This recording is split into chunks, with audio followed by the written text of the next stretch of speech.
First question is the angles of a quadrilateral are in arithmetic progression. Quadrilateral के angles arithmetic progression में whose common difference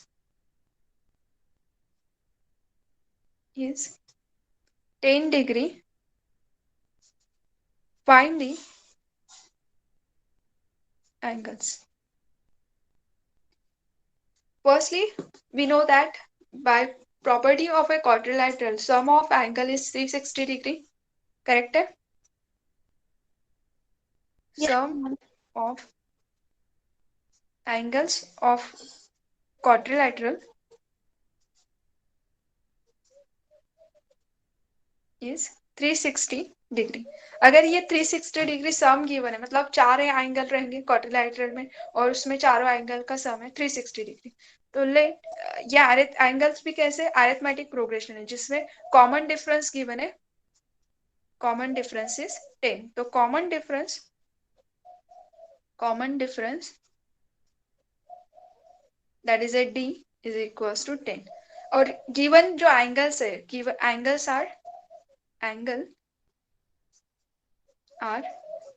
in arithmetic progression. Just consider, let first term of an arithmetic progression is theta degree. ठीक है, अगर first हमने theta degree consider किया है, मतलब a1 की वैल्यू अगर थीटा डिग्री है तो a2 इज इक्वल टू क्या होता है, थीटा प्लस कॉमन डिफरेंस जो कि है 10. a3 इज इक्वल टू होगा प्रीवियस टर्म में अगेन कॉमन डिफरेंस ऐड करो, क्योंकि हमारा डेफिनेशन ऑफ अरिथमेटिक प्रोग्रेशन क्या होता है कि जो टर्म्स है वो किस तरह से रहती है कि फर्स्ट टर्म में कॉमन डिफरेंस जो रहेगा, जो कॉमन टर्म है वो ऐड करके सेकेंड इस प्रीवियस टर्म में फिक्स टर्म ऐड करके we get the third term. So इसमें अगेन 10 ऐड करोगे तो theta plus 20 and fourth is theta plus 30. Fourth one is a4 is equals to theta plus 30 and sum of all the angles is 360 degree. So it is a1 plus a2 plus a3 plus a4 is equals to 360. That is 4 times theta plus 10 plus 20 plus 30. That is 60. Simplify करो, 60 को right side में लेके जाओ, क्या आता है theta बताओ. Ma'am 75, 85, 95 and 105. 4 से थ्रू आउट डिवाइड कर दो. 75. 75. Yes. If the theta is 75 तो हमें all angles find out करने थे, तो बाकी बचे हुए इसमें 10 ऐड कर दो. So here a1 is equals to 75 degree, a2 is equals to 85 degree, a3 is equals to 95 degree and a4 is equals to 105. Sum of three terms in arithmetic progression is 21. सबसे पहले तो arithmetic progression है, इसका मतलब है corresponding to values का difference तो fix है. नाउ थ्री टर्म्स का प्रोडक्ट गिवन है, sorry sum of three terms. So S3 की वैल्यू है 21 and product of the first and the third term exceeding this second term is 6. Then find the third term. Okay. So here solution में let us consider, let an arithmetic progression is a1, a2, a3 and so on. Common difference is d. अगर common difference d है तो we know that S3 given S3 की जो value है वो given है sum of three terms is 21.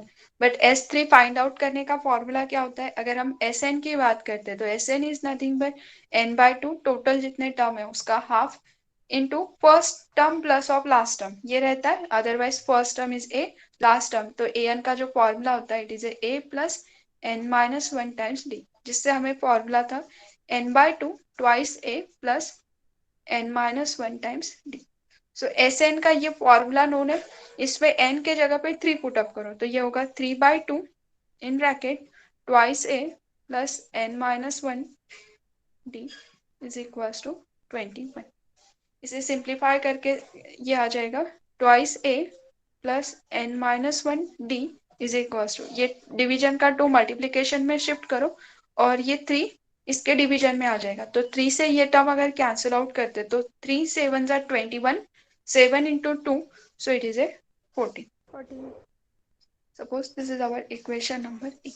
Second situation जो given है उससे इससे इक्वेशन कैसे फॉर्म होगा? Product of the first and third exceeding the second term by 6. हाँ, सेकेंड टर्म बाय द 6. या यहाँ पे फर्स्ट टर्म मतलब क्या हो जाएगा आपका? First term is a, second term is a plus d, third term is a plus 2d. So product of first third exceeding the second मतलब थर्ड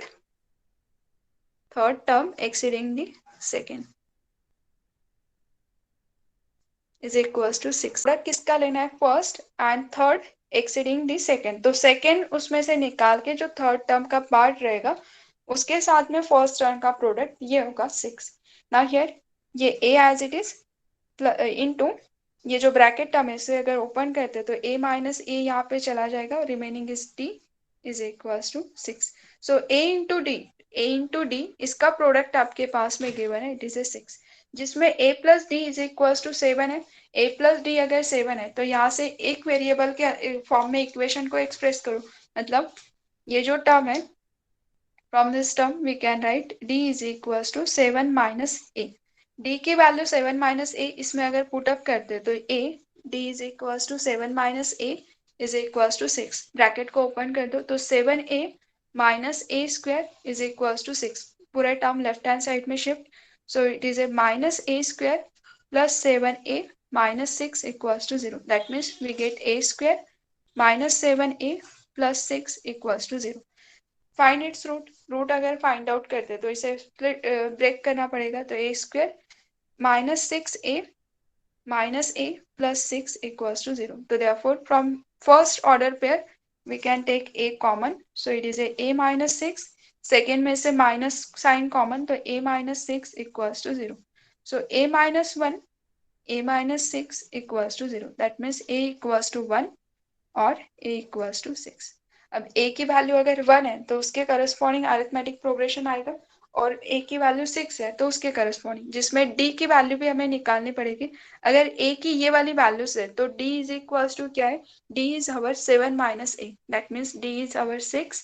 एंड सेकेंड टर्म के लिए होगा if a is equals to 6 then d is our 1. ये दो values known हो जाएंगे. Now here a की value 1 and d की वैल्यू 6 और a की वैल्यू 6, d की वैल्यू 1. ये पुटअप करके क्या आ सकता है वो हमें यहाँ पे नोट करना पड़ेगा. So here a is 1, d is 6. ये अगर हम कंसिडर करते हैं तो अरिथमेटिक प्रोग्रेशन के फर्स्ट 3 टर्म्स हो जाएंगे 1. देन नेक्स्ट विल बी ये it is a1, a2 is equals to 7 and a3 is equals to 7 plus 6 13.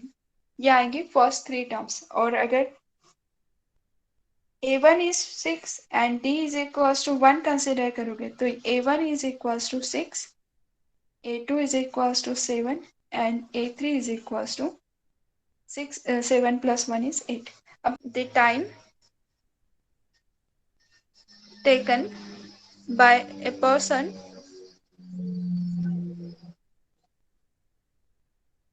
to cover 150 kilometer, time taken to cover the 150 kilometer was 2.5 hours,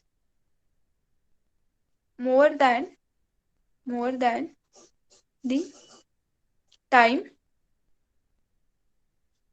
taken in the return journey.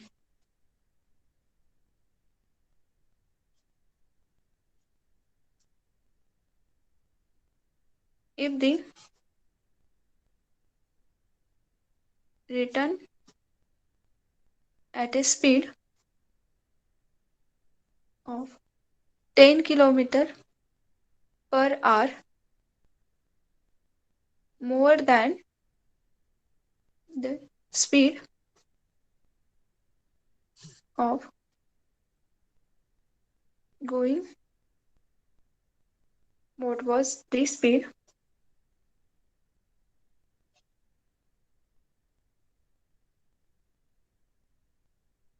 per hour in each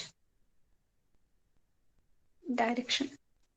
एक distance same है, मतलब cover करना का जो distance है वो same है, लेकिन जाने के लिए जो टाइम लग रहा है और आने के लिए जो टाइम है वो दोनों टाइम डिफरेंट है। तो अपस्ट्रीम डाउनस्ट्रीम की जो सिचुएशन है ना, उसमें यही कंडीशन होता है। अपस्ट्रीम डाउनस्ट्रीम के जो प्रॉब्लम्स होते हैं इसमें सेम यही टाइप का कंडीशन होता है ना। ये सपोज कंसिडर करो कि ये टू सिटीज है ए बी, और आप ए से बी जा रहे हो, बी से ए रिटर्न आ रहे हो, और डिस्टेंस यहाँ पे गिवन है, it is a 150 kilometre. It is a 2.5 hours more than the time taken in the return journey। मतलब ये जो बी से ए जर्नी के लिए अगर इसको 1 आवर लग रहा है, तो ए से बी में क्या लग रहा है, 2.5 मोर देन द रिटर्न जर्नी। ये एक्स्ट्रा टाइम लग रहा है इसको 2.5। if if the return speed of 10 kilometer more than the speed of going was the, okay, so if the return speed is speed, यहाँ पे रिटर्न स्पीड है तो ये रिटर्न वाला टाइम है और ये गोइंग वाला स्टार्टिंग का टाइम है। सो स्पीड इन रिटर्न ये कैसा है, 10 kilometre more than the speed win the first speed.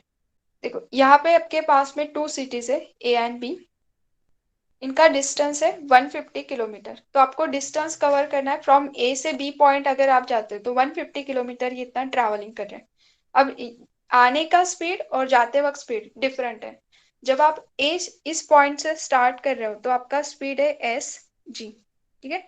Speed from point A से बी के तरफ जाते वक्त, इस डायरेक्शन में जाते वक्त आपका स्पीड है S G. Now speed from point B, B से अगर ए के तरफ आ रहे हो तो दैट टाइम आपका स्पीड आपने क्या किया, इंक्रीज कर दिया। तो स्पीड अगर बढ़ाते हो तो ये है प्रीवियस स्पीड से 10 किलोमीटर एक्स्ट्रा। द स्पीड जो भी रहेगा, यहाँ पे अगर 50 किलोमीटर पर आवर से ये जा रहा था तो अब ये क्या हो जाएगा, वापस जाते वक्त 60 किलोमीटर पर आवर से ये यहाँ से बी पॉइंट से निकलेगा, ठीक है। अब जितना स्पीड ज्यादा है उतना कम टाइम में वो पहुंचेगा। स्पीड अगर बढ़ गया तो time required will become minimum, क्योंकि जो फॉर्मूला रहता है स्पीड का ये होता है डिस्टेंस अपॉन टाइम। तो स्पीड एंड डिस्टेंस ये इनवर्सली प्रोपोर्शनल है। जैसे आपका स्पीड बढ़ते जाएगा वैसे वैसे आपको टाइम क्या होगा, डिस्टेंस कवर करने के लिए टाइम कम लगेगा। सो इसका स्पीड जाते वक्त का स्पीड कैसे बढ़ गया, तो इसका अगर टाइम है, time taken to return from point B to A, तो ये अगर x आवर्स में आ रहा है तो b से a जाते वक्त क्या हो गया था, एक्स्ट्रा टाइम लगा था बिकॉज स्पीड कम थी, तो it is a 2.5 hours. Speed is equals to distance upon time, speed is equals to distance upon time। Here the distance is 150 kilometre, जो कि गिवन कंडीशन है कि टोटल जो डिस्टेंस है 150 किलोमीटर है। सो फर्स्ट सिचुएशन हम check करेंगे ए से बी के लिए। ए से बी, इसमें टाइम टेकन है, टाइम इज इक्वल्स टू ए से बी, तो इसे मैं T1 से डिनोट करती हूँ। It is a 2.5 plus x, क्योंकि हमने क्या कहा था कि जाते वक्त स्पीड कम है और जिसके स्पीड को हमने एस जी से डिनोट किए थे, S G is a speed, इस स्पीड से ये यहाँ तक के डिस्टेंस कवर करेगा। तो ये therefore from A to B ये S G is equal to हो जाएगा 150 divided by 2.5 plus x.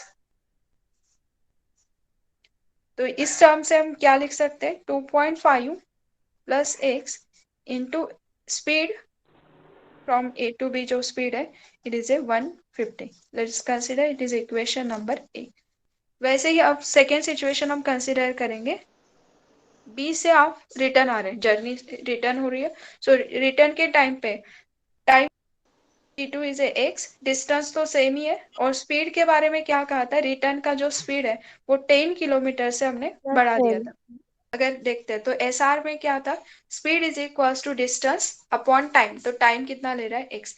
But S R की जो वैल्यू है वो प्रीवियस स्पीड से 10 एक्स्ट्रा थी, तो एस आर के जगह पे क्या लिख सकते हैं, 10 S G plus 150 divided by x. तो again we have to write this term x is 50 is equals to, so 150 equals to अगर लिखते हैं तो ये डिवीजन के x से मल्टीप्लाई कर दो, so it is a 150. This is equation number B. दोनों भी टर्म कैसे 150 150 इज इक्वल्स टू, तो ये दोनों के राइट साइड को इक्वेट कर देना, तो ये हो जाएगा 2.5 plus x into S G is equals to 10 plus S G into x. इस टर्म को सिंप्लीफाई करके जो एस जी का टर्म रहेगा, ये जो टर्म है इसे ब्रैकेट में मल्टीप्लाई करो, ये एस जी वाला टर्म कैंसिल आउट हो गया, सिम ये एक्स वाला टर्म पूरा हट जाएगा यहाँ से, मतलब ये जो टर्म है it is a 2.5 S G plus x S G plus 10x plus S G x. ये वाला टर्म यहाँ से चला जाएगा और we will get the relation between this term, तो ये होगा 2.5 S G is equals to 10x. तो 10x S G equals to क्या होता है इन द फॉर्म ऑफ x, ये फाइंड आउट करो, ये जो भी वैल्यू आएगी ये इस इक्वेशन में किसी भी एक इक्वेशन में पुटअप करके रिमेनिंग आंसर फाइंड आउट करो. अदरवाइज इक्वेशन ए और बी को साइमल्टेनियसली जैसे सॉल्व करते वैसे सॉल्व करो, अल्टीमेटली वही फॉर्म आएगा. तो इनमें से एक टर्म को सिंप्लीफाई करके उसमें पुटअप कर देंगे. यहाँ पे अरिथमेटिक प्रोग्रेशन गिवन है -5 -10 -15 एंड सो ऑन -1000 और 10 term from the end of the arithmetic progression का. ये जो गिवन अरिथमेटिक प्रोग्रेशन है इसको ऐसे ना लिखते हुए मैं कंसिडर करती हूँ कि इट इज ए -1000. अब या इनका अगर कॉमन डिफरेंस देखोगे तो डिफरेंस डी, मतलब इस टर्म के लिए अगर डिफरेंस देखोगे तो D is nothing but -10 -5, so -5 is nothing but value of D.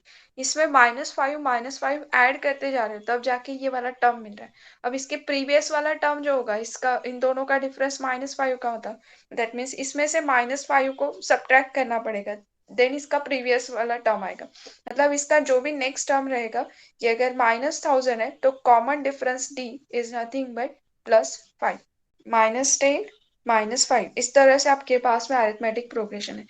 इन्होंने क्या कहा था कि एंडिंग से फ्रॉम एंड 10th टर्म कौन सा है वो फाइंड आउट करो. तो फ्रॉम एंड अगर 10th टर्म फाइंड आउट करना है तो फर्स्ट टर्म हमारे लिए होगा -1000, फिर उसमें +5 ऐड कर दो तो नेक्स्ट नंबर आ जाएगा. जैसे -15 इसमें +5 तो -10, -10 में +5 तो -5. सो इस तरह से ये अरिथमेटिक प्रोग्रेशन है. सो यार first term is -1000, d is our 5. So 10th term, तो nth टर्म फाइंड आउट करने का फॉर्मूला क्या होता है a plus n-1 times d.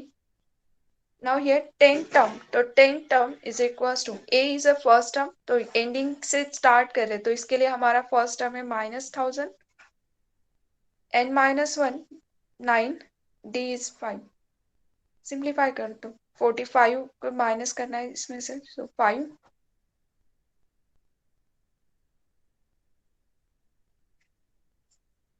Number 6 का option A is the correct answer. 7 का सी. 8 का चेक करो मैम. 8th का बी. Ma'am 8 B. या देन 9 का ma'am D. 9 option number D. 10 ma'am D. Ma'am D. Yes. B part में check करो, कोई क्वेश्चन सॉल्व करके दिखाना है क्या? मैम 15th का बता सकते हैं? Yes ma'am, question number 15. -1 is one of the zero of given polynomial. Find the other two zero. Given polynomial is 3x³ -5x² -11x -1 और one root is alpha is equals to suppose -1. हमें remaining roots find out करने हैं, तो beta and gamma question. ठीक है, let us consider these are the three roots for this given polynomial. अगर ये root है तो रूट मतलब क्या होता है, x की ऐसी वैल्यू रहती है कि जहां पे p ऑफ -1 इक्वल्स टू क्या होगा 0. सो तभी उसका ये रूट कहलाता है. अगर ये वाला कंडीशन है तो इसका मतलब है x -1 इस पॉलिनोमियल को कंप्लीटली डिवाइड कर देगा. क्लियर? ये जो रहेगा x -1, इससे क्या करोगे, गिवन पॉलिनोमियल को डिवाइड करो. If it is a root तो ऑलवेज ये गिवन पॉलिनोमियल को कंप्लीटली डिवाइड करेगा, मतलब वो क्या कर देगा उसका जो रिमाइंडर है वो 0 आ जाएगा। तो मैं इससे अगर इस गिवन पॉलिनोमियल को डिवाइड करती हूँ तो रिमाइंडर तो ऑब्वियसली 0 आएगा, तभी जाके वो इसका रूट कहलाता है। सो डिवीजन प्रोसेस से सॉल्व अगर करना है, सो ये ना हियर x, यहाँ पे सेम टर्म लाने के लिए यहाँ पे 3 है तो 3 से multiply and x square. So 3x square से इस टर्म को अगर मल्टीप्लाई करते हैं तो it is A 3x³ minus 3। इसका मतलब ही क्या होता है, ये सॉरी ये -1 अगर इस साइड में शिफ्ट होगा तो इट विल बी प्लस। ठीक है, so x equals to -1 is the root of polynomial, that means x plus 1 is factor of p of x।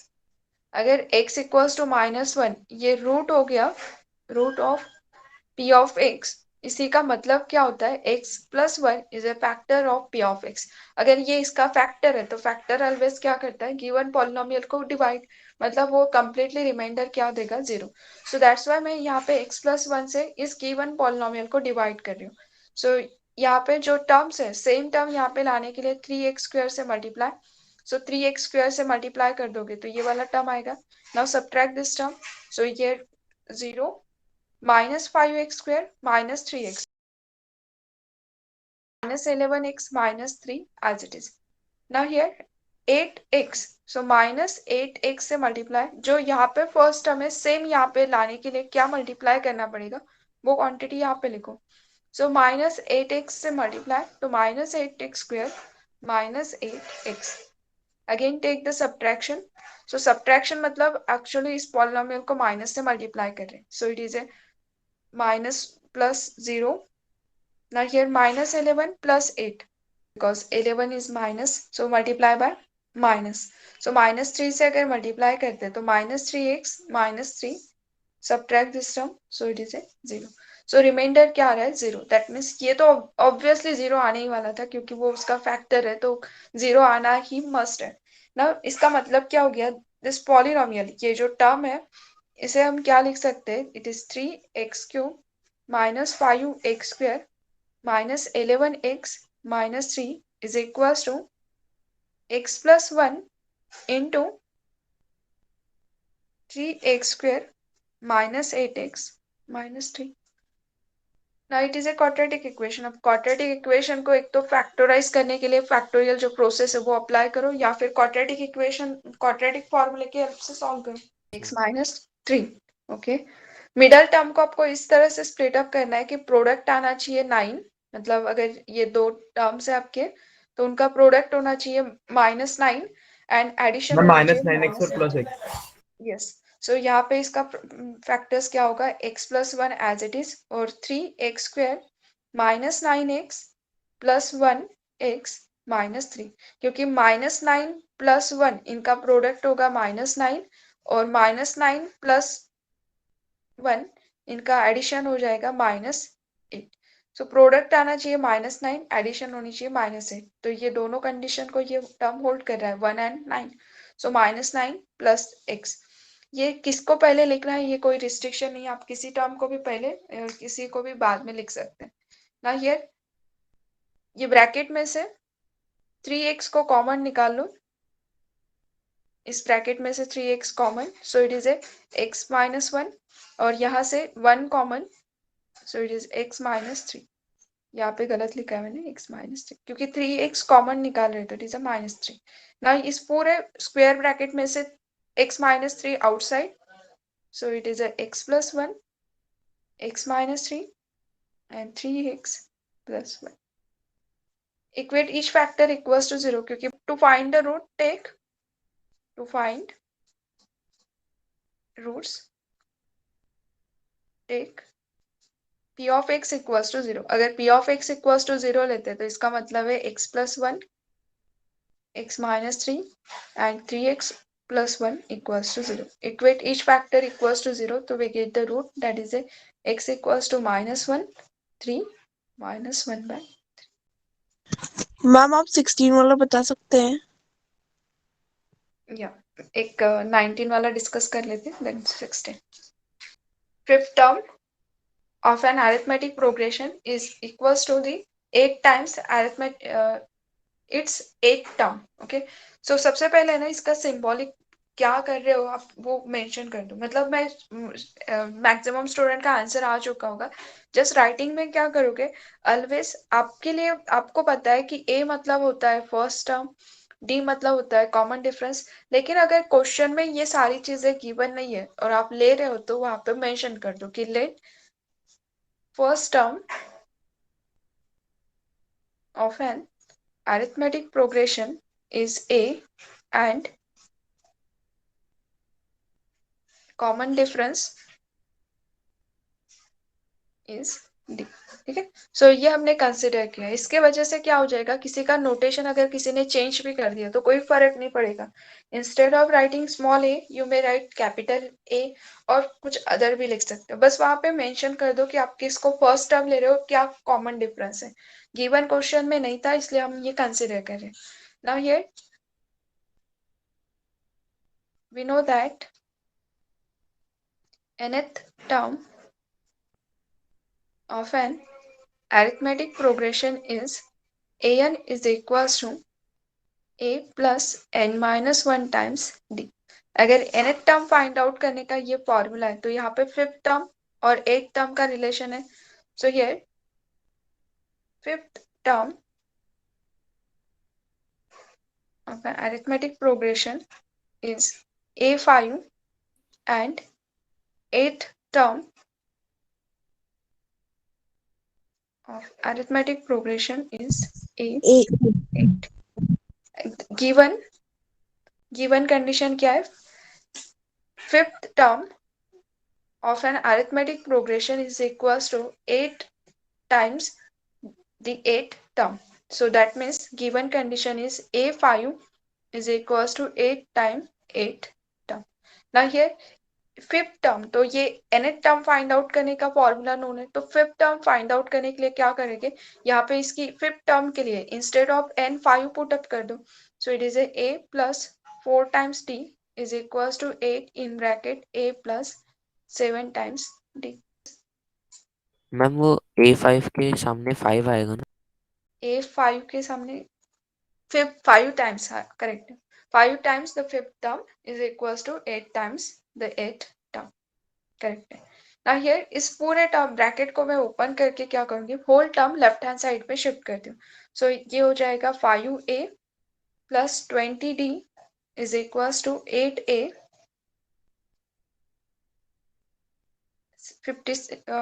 56d.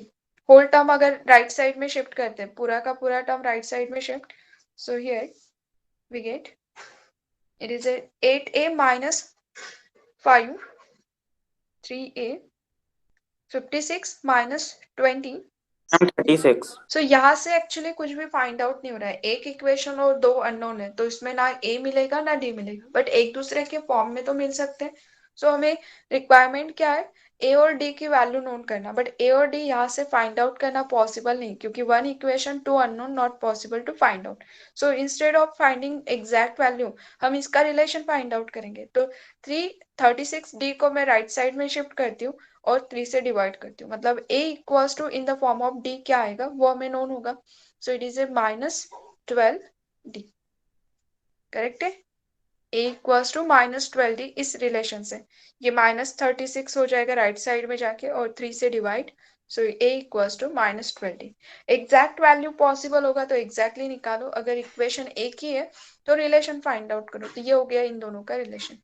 Now हमें जो चाहिए वो है 13th टर्म. तो therefore the 13th term of an arithmetic progression is a13. और a13 का formula क्या हो जाएगा, इसमें n के जगह पे 13 पुट करो. सो it is a plus 12d. But from equation star, इस इक्वेशन स्टार से a की वैल्यू पुट अप कर सकते हैं d के फॉर्म में. सो it is a -12d plus 12d. Now -12d plus 12d is 0. That is the 13th term is 0. This implies the 13th term of an arithmetic progression is 0. 0. Okay 16 पर solve कर लेते हैं, फिर इसके बाद में 17 एंड 20 कौन सा चैप्टर था उसमें कि ax² bx प्लस सी, ये पॉलिनोमियल के इसमें ही अपने डिस्कस किए थे ना। सपोज आपके पास में ये क्वाड्रेटिक इक्वेशन है जनरल फॉर्म में, सो नाउ अगर ये क्वाड्रेटिक इक्वेशन है तो इसको मैक्सिमम 2 रूट्स रह सकते हैं, तो let us consider alpha beta this are the root of this quadratic equation. So इनमें रिलेशन रहता है alpha plus beta is nothing but minus B by a, and alpha into beta is equals to c by a. So product of root and addition of root.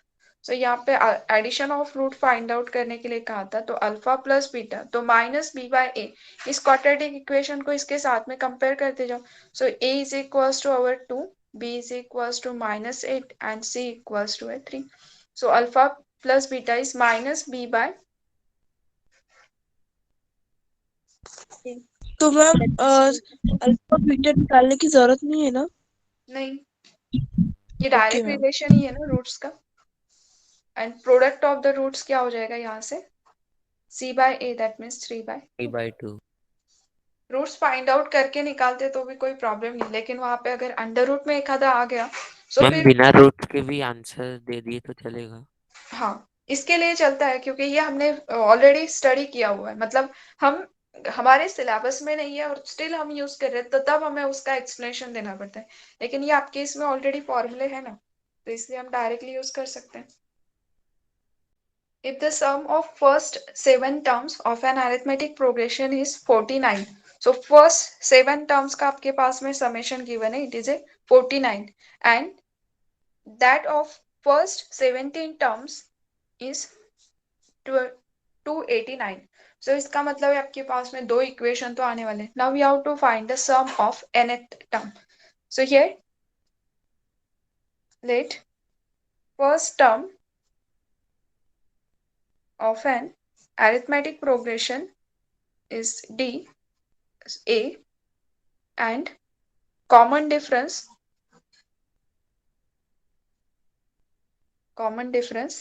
is d. Here nth term of an arithmetic progression is an, that is nothing but a plus n minus 1 times d. ये हमारे पास में nth term find out करने का formula है. इसके साथ में आपके पास में समेशन फर्स्ट n टर्म्स का समेशन क्या होता है ये भी हमें नोट है. सो ये first sum of first n terms are Sn is equals to n by 2. Sn का फॉर्मूला क्या होता है, n टर्म्स का समेशन है तो हाफ नंबर ऑफ जितने टर्म्स का समेशन है उसका half, n by 2 in bracket twice a plus n minus 1 times d. अगर ये समेशन ऑफ n टर्म्स का फॉर्मूला है तो अब हमारे पास में गिवन क्या है कि फर्स्ट 7 टर्म्स का summation is 49. So here given S7 is equals to 49 and first 17 terms का समेशन गिवन है, तो n के जगह पे 17 क्योंकि ये फर्स्ट n टर्म्स का समेशन है, तो फर्स्ट 17 टर्म का summation, so S17 is equals to 289. Now here ये दोनों के लिए फॉर्मूला अप्लाई कर दो, सेम फॉर्मूला यहाँ पे n के जगह पे 7 है तो लेफ्ट हैंड साइड के लिए फॉर्मूला अप्लाई कर रहे हो. So here 7/2 in bracket twice a plus n minus 1, so it is a n is 7, 6 d is equals to 49. and second equation से ये हो जाएगा 17/2 in bracket twice a n minus 1 16d is equals to 289. Half से bracket को open कर दो और ये 7 से ये कैंसिल आउट, तो ये टर्म को जो कैंसिल आउट होता है, कैलकुलेशन तो आपके मन पे है कि आपको कैसे करना है, वो आपके चॉइस पे कर सकते हैं. सो ये 7 1 जा 7, 7 7 जा 49. या हाफ से ब्रैकेट को ओपन, सो ये हो जाएगा a plus 3d is equals to 7. So let us consider equation number A. वैसे यहाँ पे 2 से ब्रैकेट को ओपन कर सकते हैं और 17 से ये वाला टर्म भी कैंसिल आउट होता है, ये 17 का स्क्वायर ही है ना, यस मैम। सो ये कैंसिल आउट अगर कर दोगे तो ये होगा 17 और हाफ से multiply, so it is A A plus, plus 8D is equal to 17. this is equation number B. Now solve this equation A and B simultaneously. तो A का कोएफिशिएंट सेम है, सो मैंने आपको क्या कहा था लास्ट टाइम कि अगर आपके पास में दो इक्वेशन है तो try to find the value of A and D.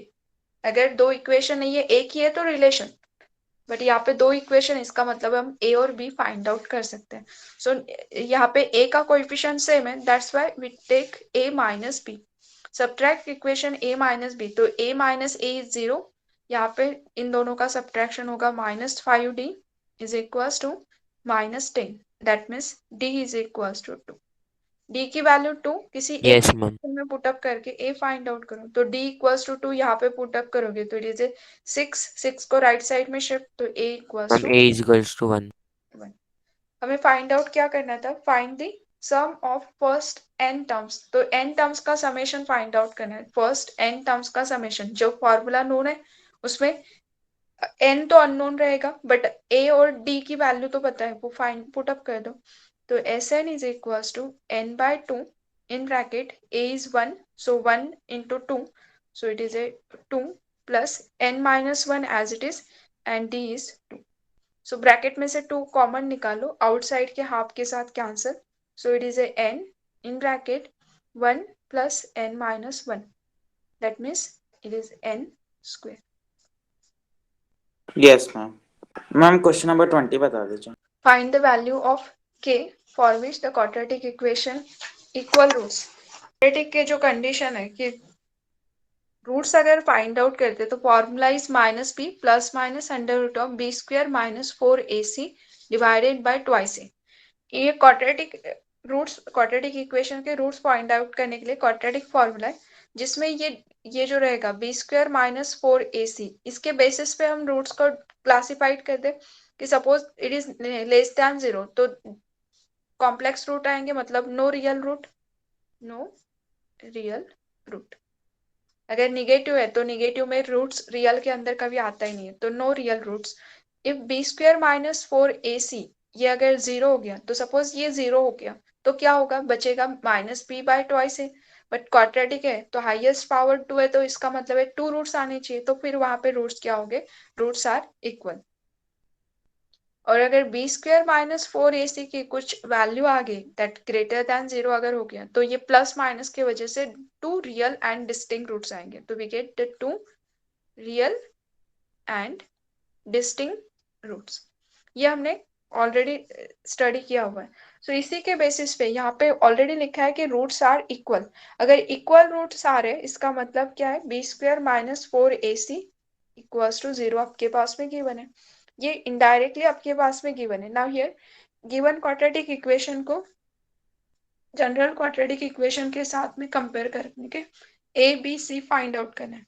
So here a is equals to k minus 12, b equals to 2 in bracket k minus 12 and c equals to 12. तो therefore b square minus 4ac equals to 0. तो b square मतलब इस term का square, so 4 times k minus 12 square minus 4 times ac. ना ये जो है k minus 12, क्या ये k minus 12 को कॉमन निकाल के उसको इक्वेट टू 0 कर सकते हैं. मतलब देखो मैं यहाँ से कॉमन निकालती हूँ ये k minus 12 का ब्रैकेट. सो ये यहाँ से k minus 12 का एक ब्रैकेट चला गया, 4 भी आउटसाइड चला गया, तो रिमेनिंग बचेगा k minus 12 फर्स्ट टर्म में. यहाँ से 4 k minus 12 अगर हटा दिए तो रिमेनिंग क्या रहेगा, -12 इक्वल्स टू 0. अब 2 टर्म्स प्रोडक्ट में अगर है तो वो 0 कब आ सकती है. अब यहाँ पे 3 टर्म प्रोडक्ट में 4 तो पता ही है 4 है करके, मतलब वो तो 0 नहीं है. So this is not equals to 0. Product is 0 if at least one of the term must be 0. एक तो ये 0 होना चाहिए या फिर ये 0 या फिर दोनों भी 0. तो क्या k minus 12 इक्वल्स टू 0 ले सकते हैं हम, equate each factor equals to 0. तो ये इसको ऐसे लिख सकते हैं क्या, यस मैम. सोच के बताओ. Is it possible to write k minus 12 equals to 0, equate each factor equals to 0 कर देते हैं ना. तो हर एक फैक्टर को 0, तो ये भी इसका फैक्टर है, तो इसको इक्वल्स टू 0 ले सकते हैं क्या? Yes ma'am. नहीं ले सकते, it is not equals to 0. Why not equals to 0? Because given क्या है, it is a quadratic equation, और quadratic equation होने के लिए ये coefficient कभी भी 0 नहीं होना चाहिए, क्योंकि definition of quadratic equation क्या कहता है कि ax square plus bx plus c equals to 0 is quadratic equation if a not equals to 0.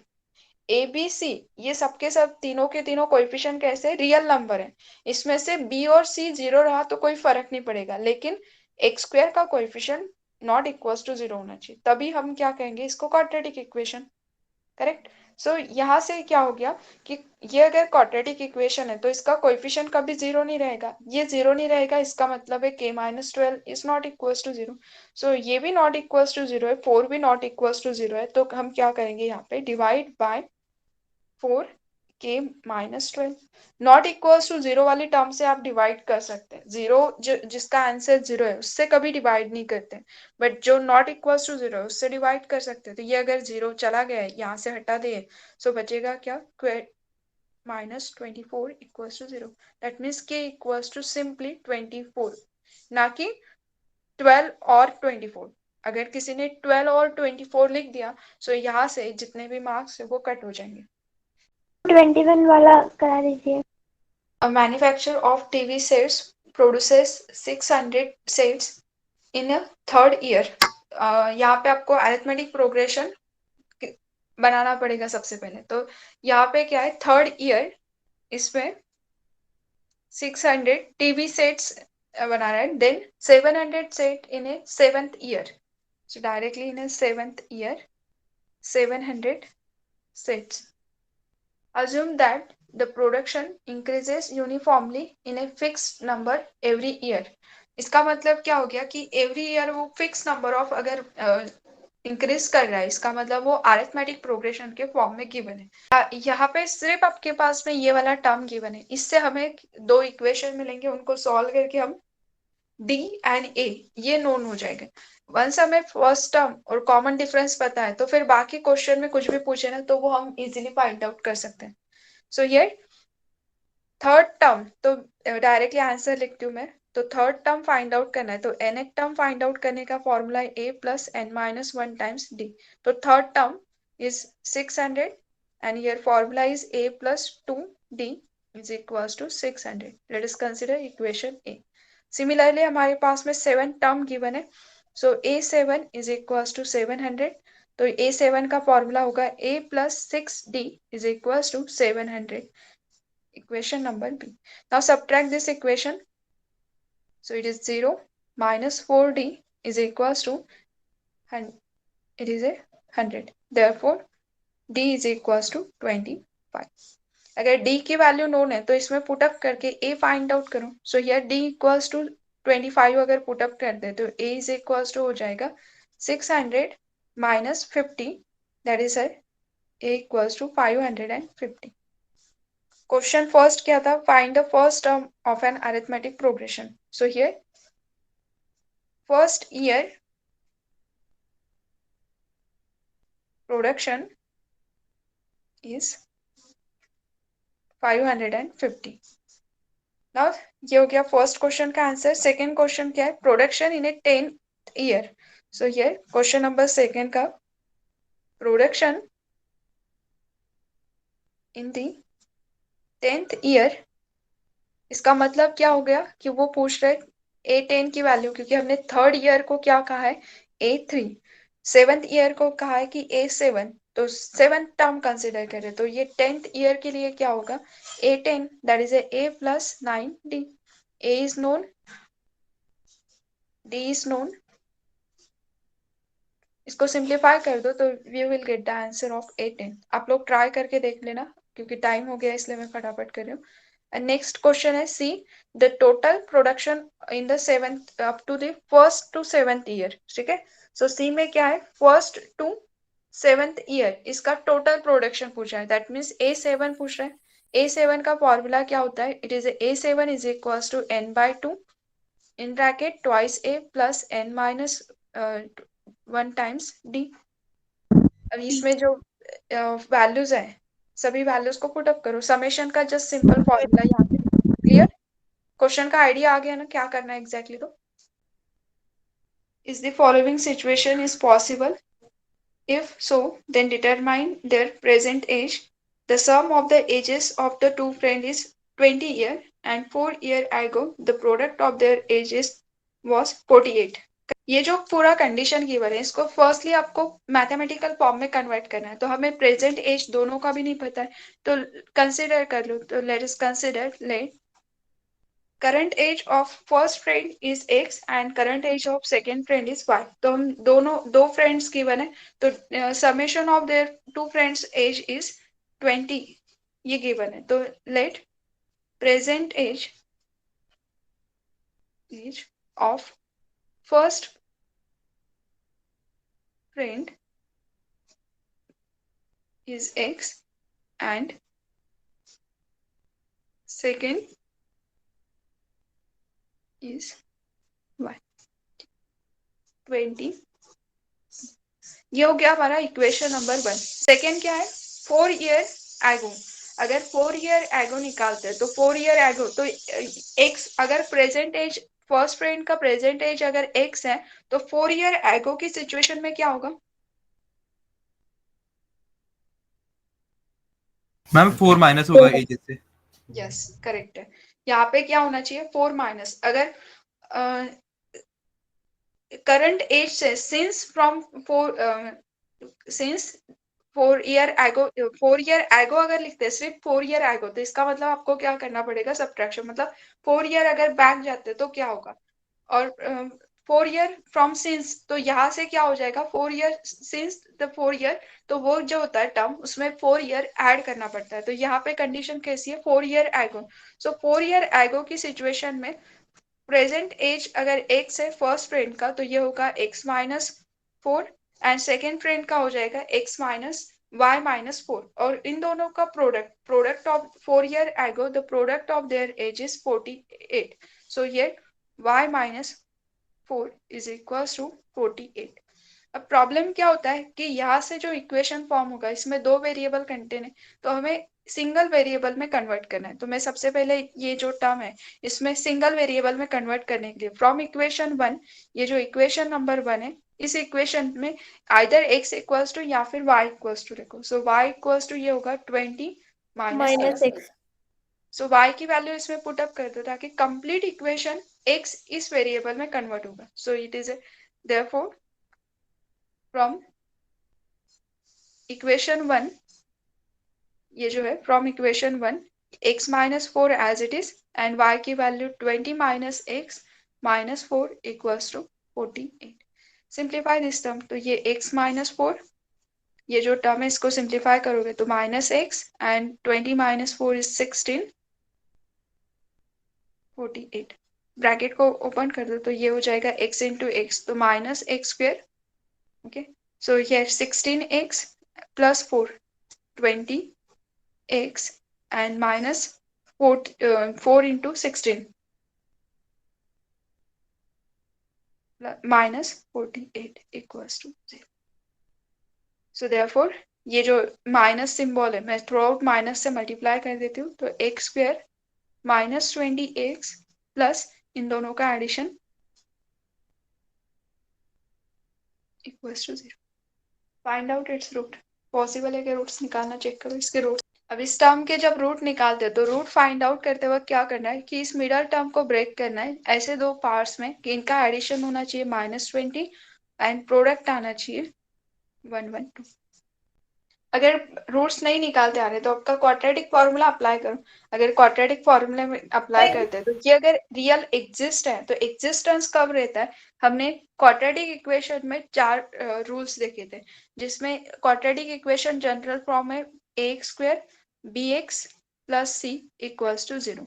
और इसे रियल अगर एज है तो ऑब्वियसली रियल नंबर के फॉर्म में रहेगी, 4 ईयर 5 ईयर 6 ईयर, तो ये कभी निगेटिव नहीं रहता। और सेकेंड थिंग वो कभी इमेजिनरी में नहीं रहता। तो इसे रूट, रियल रूट कब एग्जिस्ट होते हैं? तो real root are exist if b square minus 4ac is strictly greater than और ग्रेटर देन इक्वल्स टू भी चल सकता है, बस ये निगेटिव नहीं होना चाहिए। अगर बी स्क्वायर माइनस 4ac ये अगर निगेटिव हो गया तो we will get the imaginary root, और वो कभी हमारा आंसर नहीं कहलाता है। सो हमें अगर ये रूट नहीं निकालते आ रहे तो सबसे पहले बी स्क्वायर माइनस 4ac निकालो, ताकि हमें पता तो चलेगा कि ये जो सिचुएशन इन्होंने कहा है कि is it this following situation is possible और नॉट। सो ये b square minus 4ac is greater than equals to 0, then roots are real, otherwise real roots नहीं आते हैं। So here b square, तो b is our b is equals to a minus 20, a is equals to a 1 and c is equals to 112. So b square minus 4ac is equals to b square, so it is a 400 minus 4 times this term. तो देखो यहाँ से 4 से अगर इसको multiply भी करते हैं ना तो 4 448 टाइम्स, ये क्लियर ही हो रहा है, ये 100 के ऊपर का टर्म है, तो 100 इज मल्टीप्लाइड बाय 4 इज 400, तो ऑब्वियसली ये प्रोडक्ट कैसा होगा, less than 0, it means negative. This imply b square minus 4ac is less than 0, therefore given quadratic equation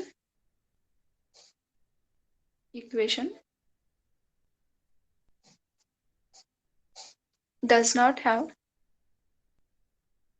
real roots, और अगर रियल रूट्स ही नहीं है तो रियल इसमें एज आएगा ही नहीं, तो therefore this type of situation is not possible। तो यहाँ पे पहला क्वेश्चन था कि is it a possible, तो therefore this type of situation जो इन्होंने लिखा है is not possible। अगर ये पॉसिबल ही नहीं है तो करंट एज निकालने की जरूरत ही नहीं, क्योंकि वो सॉल्व होता है क्या, चेक करो। कंसेप्ट कैसे अप्लाई करोगे, यहाँ पे आपके पास में क्या है, एक अपस्ट्रीम डाउनस्ट्रीम का एक्चुअली यहाँ पे कंसेप्ट अप्लाई करना है। अपस्ट्रीम डाउनस्ट्रीम में क्या होता है कि यहाँ पे वाटर है, इस वाटर का कुछ ना कुछ फ्लो है और इसके ऊपर ये बोट। अब इस बोट का भी कुछ ना कुछ स्पीड होगा, खुद का उसका स्पीड है। जैसे आप चल रहे हो रास्ते से और आपको किसी ने एक स्पीड में आके उसको धक्का दे दिया, तो आप क्या होगे, आपकी खुद की स्पीड शुरू थी, मतलब आप सपोज आप 1 किलोमीटर पर आवर इसके स्पीड से हो, और किसी ने अगर उसे हाफ स्पीड से अगर आपको पुश कर दिया, या फिर इस तरह से कंसीडर करो कि आपको अगर किसी ने धक्का मार दिया तो आप क्या होगे, उतने स्पीड से आगे चल जाओगे। सो सेम में क्या होता है, ये बोट का कुछ ना कुछ खुद का स्पीड है और ये वाटर का स्पीड है। अब ये बोट का स्पीड लेटेस्ट कंसीडर करो कि ये एस पी, और वाटर का भी कुछ ना कुछ उसका स्पीड है, वो है एस डब्ल्यू। अगर आप 1 आवर्स के बाद में देखते हो, 1 यूनिट, कोई भी 1 यूनिट आप कंसीडर कर सकते हो, मैं 1 आवर की बात करती हूँ कि इसका जो स्पीड है एस पी। सो लेटेस्ट कंसीडर करो कि एस पी मतलब ये है 5 किलोमीटर पर आवर, ये समझने के लिए जस्ट बता रही हूँ। And W, SW that is water speed is 1 kilometre per hour. So यहाँ पे सिचुएशन अगर देखते हैं कि आप ए पॉइंट से यहाँ पे वॉक करना, ये ए पॉइंट से इसने स्टार्ट किया, तो ए पॉइंट से अगर ये बोट यहाँ पे वाटर से अगर ये फ्लोर है, तो ये 1 आवर के बाद में 5 किलोमीटर इतना डिस्टेंस कवर करेगी। मतलब ये इस पॉइंट पे अगर रीच हो रहा है तो यहाँ से यहाँ तक का डिस्टेंस होगा 5 किलोमीटर। बट वाटर क्या कर रहा है, 1 किलोमीटर में वाटर का स्पीड भी क्या है, 1 किलोमीटर पर आवर, जिसके वजह से वाटर उसको एक्स्ट्रा आगे शिफ्ट कर देगा 1 किलोमीटर। मतलब ए पॉइंट से यहाँ तक क्या आना चाहिए था 5 किलोमीटर पे, तो वो वहां पे नहीं है, वो कहाँ पे 6 किलोमीटर इतने डिस्टेंस पे, मतलब ये 1 किलोमीटर एक्स्ट्रा उसने कवर किया। मतलब एक्चुअली अगर देखते हैं तो बोट ने कवर किया हुआ जो डिस्टेंस है इंस्टेड ऑफ 5 किलोमीटर, वो कितना कवर कर रहा है, 6 किलोमीटर। मतलब कितना डिस्टेंस कवर हुआ 1 आवर में, 6 किलोमीटर। तो दैट मीन्स इनका रिलेटिव जो स्पीड है, relative speed of boat is nothing but speed of boat plus speed of water. तो रिलेटिव स्पीड मतलब क्या होता है, एक्चुअली कवर किया हुआ कितना डिस्टेंस है, तो actual cover is 6 kilometre in 1 hour. So 6 kilometre distance cover in 1 hour, तो speed distance divided by time is nothing but the speed. Speed का फॉर्मूला क्या होता है, distance divided by time. So distance cover किया है 6 इन 1 our, इसका मतलब है स्पीड क्या हो गया 6 किलोमीटर पर आवर। तो एक्चुअली ये क्या हो रहा है, कि रिलेटिव स्पीड हम फाइंड आउट कर रहे हैं when they are travelling in the same direction. तो जितना बोट आगे जाएगा, वाटर का स्पीड जितना है वो उतना उसको क्या करेगा, आगे शिफ्ट करेगा। सो दैट्स वाई इन दोनों के स्पीड का क्या होता है, addition. So speed of boat plus speed of water is nothing but relative speed. Clear है व्हाट इज रिलेटिव स्पीड और कैसे निकाल रहे हैं when they are travelling in the same direction. Yes ma'am. तो यहाँ पे relative speed is equals to हो जाएगा speed of boat plus speed of water when they are travelling in the same direction. अगर सेम डायरेक्शन में तो ये वाला रहेगा उनका relative speed.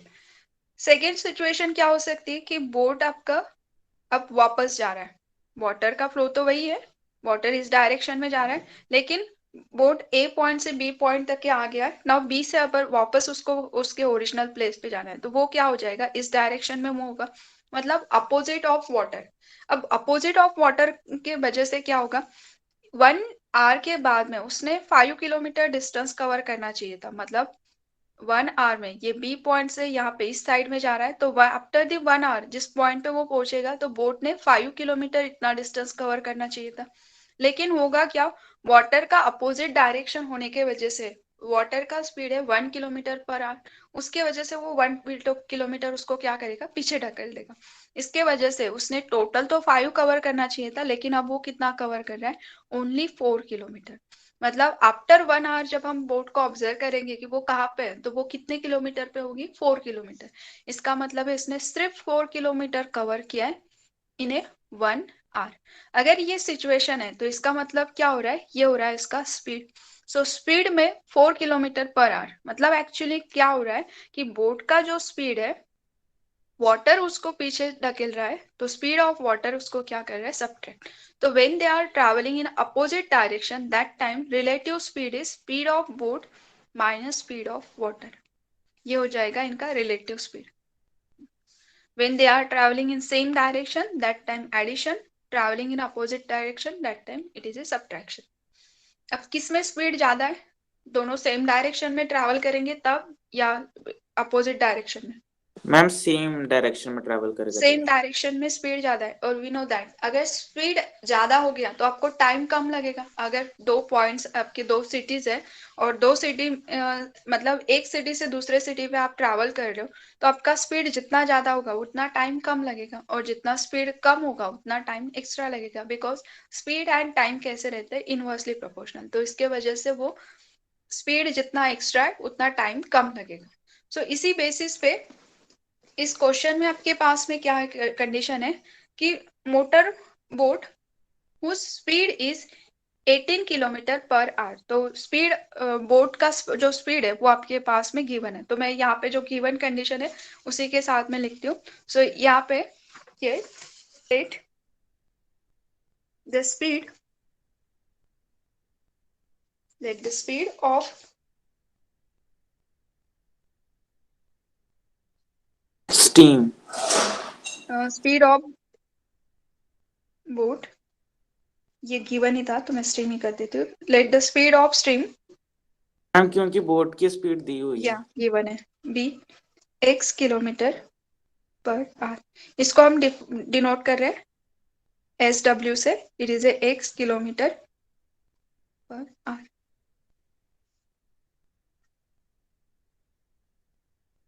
Now next is given speed of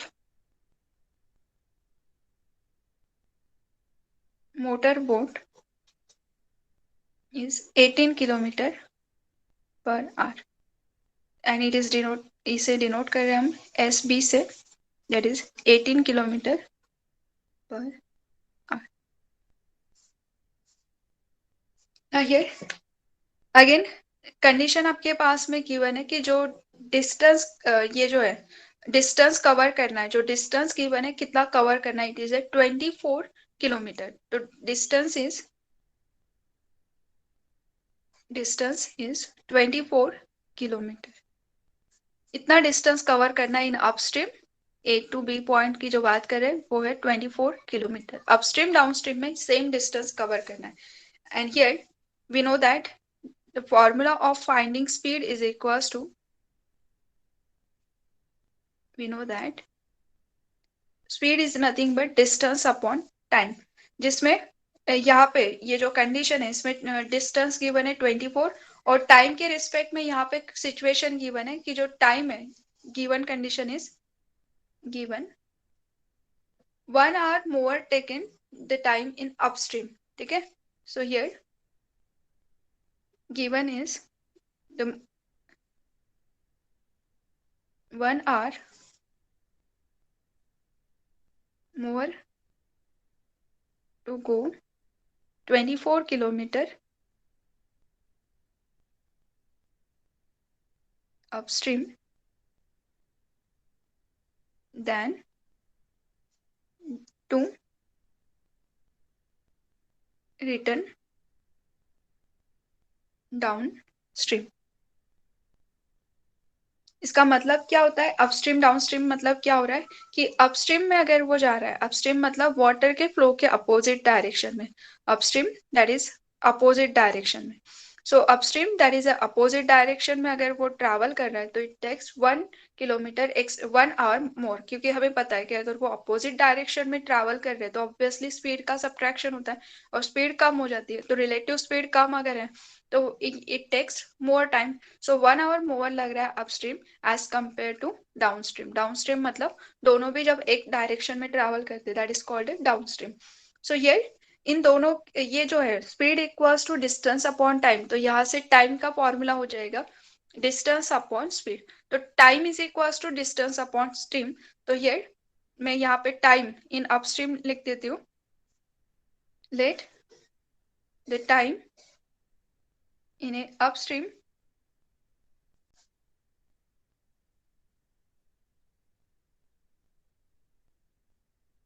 is TU and time taken in downstream is equals to TW. और upstream downstream के time में कितना डिफरेंस है, अपस्ट्रीम जो टाइम है it is a 1 hour more than the downstream, ये आपके पास में गिवन है.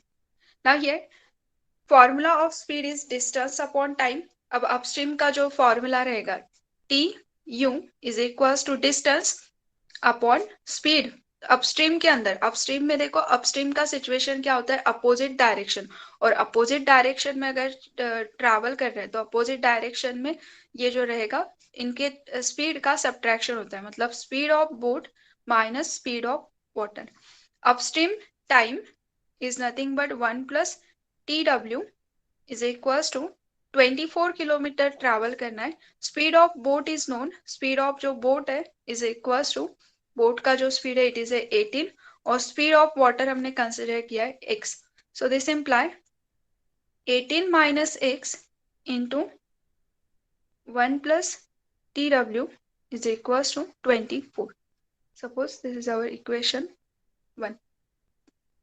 Next जो condition है, here in a downstream distance divided by their relative speed, that is a downstream के अंदर TW 24 divided by relative speed, it is a addition of boat plus of water.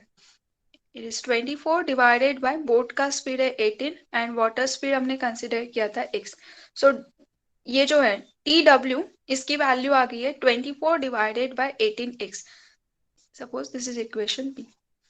Put TW in equation number B. Equation A. ये जो TW की value है from equation B, ये जो TW की value है ये इक्वेशन नंबर A के अंदर हम पुट अप कर देंगे. और अभी हमने जो फाइंड आउट किया है TW की वैल्यू निकाल के रखी है, it is A 24 divided by 18 plus x. सो ये TW की वैल्यू को अगर पुट अप करते हैं तो 18 minus x 1 plus 24 divided by 18 plus x into 24. Now cross multiply this term. So 18 minus x as it is 18 plus x plus 24 divided by 18 plus x is equals to 24. Now here constant का addition और ये division का term multiply कर देंगे. 18 minus x in bracket x plus 18 plus 24, 42 is equals to 24 into 18 plus x. Take the product of bracket, निकाल के देखो क्या आता है प्रोडक्ट अगर निकालते ब्रैकेट्स का, तो कंप्लीट क्वाड्रेटिक इक्वेशन यहाँ पे फॉर्म हो जाएगा। Whole term left hand side में शिफ्ट कर दो, तो माइनस एक्स स्क्वायर, ये माइनस 24 और माइनस, सो माइनस 48x, और ये टर्म लेफ्ट हैंड साइड में जाएगा, तो it is a plus 4 2 4 4 2 3 equals to 0। That means अगर माइनस से मल्टीप्लाई कर देते तो x square plus 48x minus 324 equals to 0, ये आएगा। Root of this quadratic equation by using quadratic formula x equals to minus B plus minus under root of B square minus 4ac divided by twice a। इस फॉर्मूले में a मतलब रहेगा 1, b is nothing but 48 and c equals to minus 324।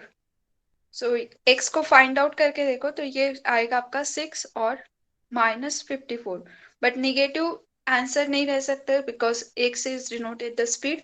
Speed कुछ ना कुछ हो सकता है, अदरवाइज 0 हो सकता है, लेकिन नेवर निगेटिव। तो here this imply the speed of stream is 6 kilometre per our. ये एक वे हो गया उसको सॉल्व करने का कंसेप्चुअली। अगर ये ऐसा मेथड है कि आप अगर भूल भी गए तो इसको स्टेप वाइज ऐसे सॉल्व करके आ सकते हैं। अदरवाइज क्या करोगे, और में देखो यहाँ पे सीधा सीधा क्या है, speed equals to distance upon time, जिसमें डिस्टेंस गिवन है 24 एंड यहाँ से टाइम इक्वल्स टू क्या होगा, distance upon speed. Now here speed of boat is 18 kilometer per hour and speed of water, let us consider it is a x kilometer per hour। ये consider कर रहे, तो यहाँ पे इतनी कंसेप्ट आपको लिखना है कि नेक्स्ट में क्या करोगे, here the downstream and upstream इन दोनों का difference, here the time taken to go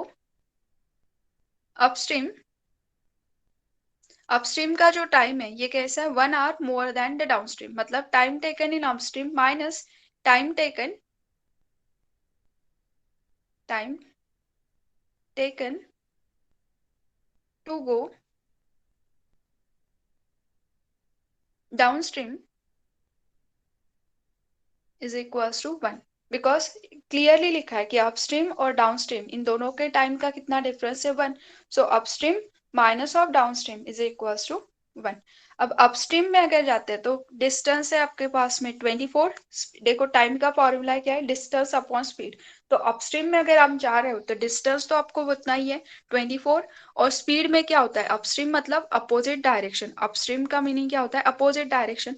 when the boat and water is traveling opposite direction, तो स्पीड का क्या होगा, सब्ट्रैक्शन, मतलब it is 18 minus x.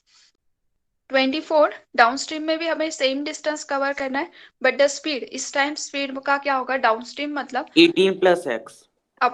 it is a 18 plus x, they are traveling in the same direction, तो speed का addition, and it is a 1।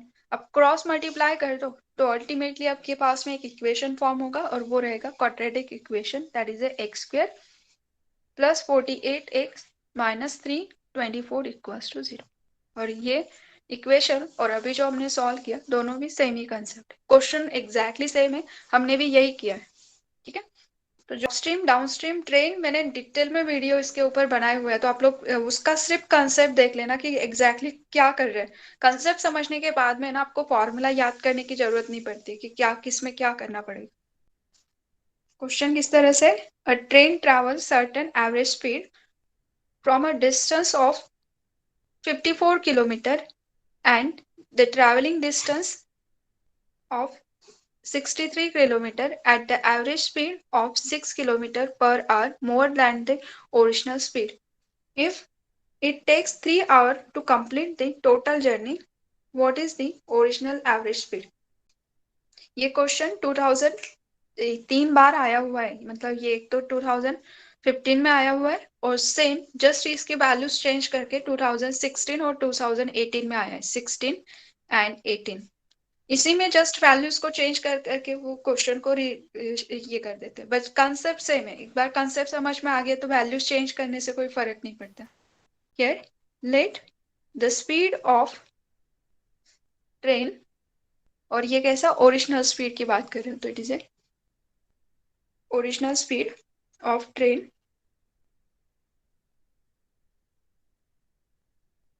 Is x kilometre per our. और इस x kilometre per our से जब वो distance cover कर रहा है 54 किलोमीटर x, और यहाँ पे 63 किलोमीटर कवर करते वक्त उसने स्पीड क्या कर दिया, 6 किलोमीटर से बढ़ा दिया, बिकॉज ऑफ टाइम का फॉर्मूला क्या रहता है, distance upon speed. So distance upon speed, इस फॉर्मूले के बेसिस पे ये वाला कंसेप्ट लिखा है कि 24 किलोमीटर उसके ओरिजिनल स्पीड x के साथ में, और 63 किलोमीटर उसके ओरिजिनल स्पीड को इंक्रीज करके। तो ये जो टोटल डिस्टेंस कवर हो रहा है, this covering distance in this time speed, और ये जो 63 है इतने स्पीड में, तो ये उसने टोटल डिस्टेंस कितना कवर किया है, 54 प्लस 63, और इसके लिए टाइम कितना लगा है, इट टेक्स 3 आवर, तो इट इज इक्विवेलेंट टू 3। एक तो रेसिप्रोकल भी ले सकते हो अगर सिंपल करना होगा, तो अदरवाइज डायरेक्टली, तो it is a 54 into x plus 6 plus 63 into x divided by x into x plus 6 is equals to 3। Now here 54 से ब्रैकेट को ओपन कर दो, तो here 54x plus 6 into 54, ma'am 324 is equals to, ये 3x square plus 6x। पूरे term को open करके left hand side में शिफ्ट करना है, तो ये अच्छा, ये 3 से ये डिवाइड भी तो हो सकता था थ्रू आउट टर्म, 3 से थ्रू आउट डिवाइड अगर करते हैं नहीं होगा क्या, 3 1 24 या आता है 3 2 24, या 3 से थ्रू आउट डिवाइड कर दो ताकि कैलकुलेशन थोड़ा सा इजी हो जाएगा। तो थ्रू आउट डिवाइडेड बाय 3, तो इट इज ए 3 1 3, ये दोनों टर्म का एडिशन भी हो जाएगा नेक्स्ट टर्म में। तो मैं नेक्स्ट में एडिशन करूंगी, पहले मैं 3 से थ्रू आउट डिवाइड कर देती हूँ।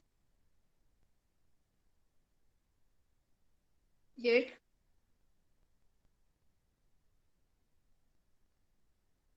1x is equals to x square plus 6x। Now whole term right hand side में शिफ्ट कर दो, तो राइट हैंड साइड में अगर शिफ्ट करते हैं तो it is x square 6x, और ये जो है 21 प्लस 18, सो 39 यहाँ से माइनस हो जाएगा, तो 6 माइनस 39, तो it is A minus 33x, और ये 108 राइट साइड में शिफ्ट होगा, तो 1 minus 108 equals to 0। Term easily split up होता है, so it is a x square minus, इस टर्म का हो जाएगा minus 36 x minus plus 3 x minus 108। So here इन दोनों पेयर में से x common, so it is a x minus 36, और इस पेयर में से 3 common, so x minus 36 equals to 0। तो therefore x plus 3 x minus 36 equals to 0. That means x equals to is equal to 36. Yes, x equals to 3 and x equals to X is x equals to minus 3 and 36। और अब यहाँ पे x actually क्या था, speed, और speed negative नहीं हो सकता, इसलिए ये -3 इज नॉट करेक्ट, तो 36। तो speed of train is 36 kilometre per our. तो क्वेश्चन क्या था, find the original speed of the average speed of train, so it is a 36 kilometer per hour. Thank you. Like, share and subscribe.